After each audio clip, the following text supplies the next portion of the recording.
നമസ്കാരം. സോഡിയാക് മീഡിയയിലേക്ക് എല്ലാ പ്രേക്ഷകർക്കും സ്വാഗതം. 2026 മേടമാസം മുതൽ 2027 മേടമാസം വരെയുള്ള ഈ വർഷത്തെ വിഷുഫലം എന്താണ് എന്നൊന്ന് പരിശോധിച്ച് നോക്കാം.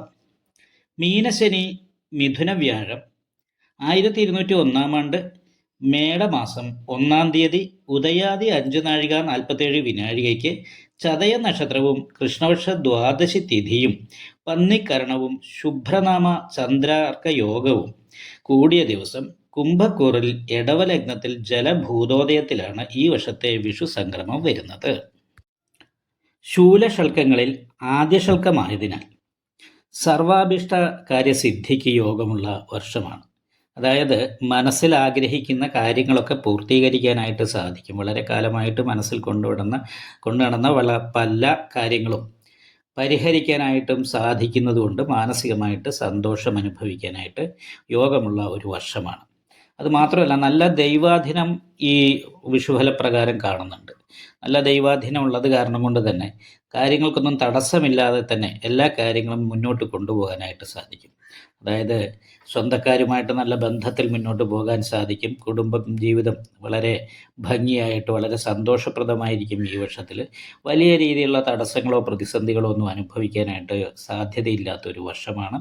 അപ്പം അത് കാരണം കൊണ്ട് തന്നെ സുഹൃത്തുക്കളുമായിട്ട് സമയം ചെലവഴിക്കാൻ സാധിക്കുക, സുഹൃത്തുക്കളുമായിട്ടോ അതുമല്ലെങ്കിൽ കുടുംബക്കാരുമായിട്ടൊക്കെ വിനോദയാത്ര, അതല്ലെങ്കിൽ പുണ്യക്ഷേത്ര ദർശനം എന്നീ കാര്യങ്ങൾക്ക് യോഗമുള്ള ഒരു മാസം കൂടിയാണ്.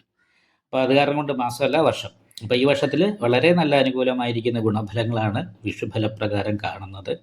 എന്നാൽ ആയവ്യയം ചിന്തിക്കുന്ന സമയത്ത് ഒരു പ്രശ്നം എന്താ വെച്ചിട്ടുണ്ടെങ്കിൽ, ആയം എത്രയാണോ അതിലും 1.5 ഇരട്ടി വ്യയമാണ് കാണുന്നത്.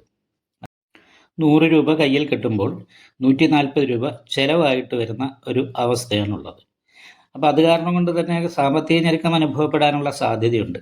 അപ്പോൾ എന്തെങ്കിലും ബാധ്യതകൾ, അതായത് വാഹനം വാങ്ങുക, വീട് വയ്ക്കുക, ഇങ്ങനെയുള്ള കാര്യങ്ങൾക്ക് യോഗമുള്ള സമയം കൂടി ആയത് കാരണമുണ്ട് ഈ രീതിയിലൊക്കെ നല്ല ചെലവ് ഈ വർഷത്തിൽ പ്രതീക്ഷിക്കാവുന്നതാണ്. പക്ഷേ വളരെ കാലമായി ആഗ്രഹിക്കുന്ന ഭൂമി വാങ്ങുക, വീട് വയ്ക്കുക മുതലായിട്ടുള്ള കാര്യങ്ങളൊക്കെ സാധിക്കുന്നതാണ്. അതിനുവേണ്ടിയൊക്കെ പരിശ്രമിച്ചു കഴിഞ്ഞാൽ ഉദ്ദേശിക്കുന്ന രീതിയിൽ തന്നെ കാര്യങ്ങൾ അനുകൂലമാകുന്നതാണ്.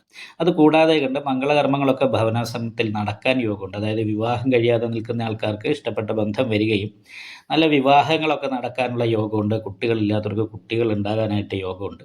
അപ്പോൾ ഇങ്ങനെയൊക്കെയുള്ള നല്ല കാര്യങ്ങൾക്ക് യോഗമുണ്ടെങ്കിലോ ഈ പറഞ്ഞ കാര്യങ്ങൾക്കൊക്കെ ധനം ആവശ്യമാണ്. അപ്പോൾ അത് കാരണം കൊണ്ടൊക്കെ തന്നെ ആയിരിക്കും സാമ്പത്തികമായിട്ട് ചെലവ് വർദ്ധിക്കുന്നൊരു വർഷമാണ് എന്നാണ് കാണുന്നത്.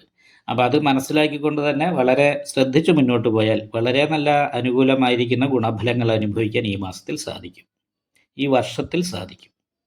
ഇഷ്ടപ്പെട്ടാൽ ലൈക്ക് ചെയ്യുക, നിങ്ങളുടെ അഭിപ്രായങ്ങൾ കമൻറ്റ് ചെയ്യാം. ജ്യോതിഷവുമായി ബന്ധപ്പെട്ട കൂടുതൽ കാര്യങ്ങൾ അറിയാൻ ഈ ചാനൽ സബ്സ്ക്രൈബ് ചെയ്യുക. ഞങ്ങളുടെ ഓൺലൈൻ കൺസൾട്ടൻസി നമ്പർ താഴെ ഡിസ്ക്രിപ്ഷൻ ബോക്സിൽ കൊടുത്തിട്ടുണ്ട്. ആവശ്യമുള്ളവർക്ക് കോൺടാക്റ്റ് ചെയ്യാവുന്നതാണ്.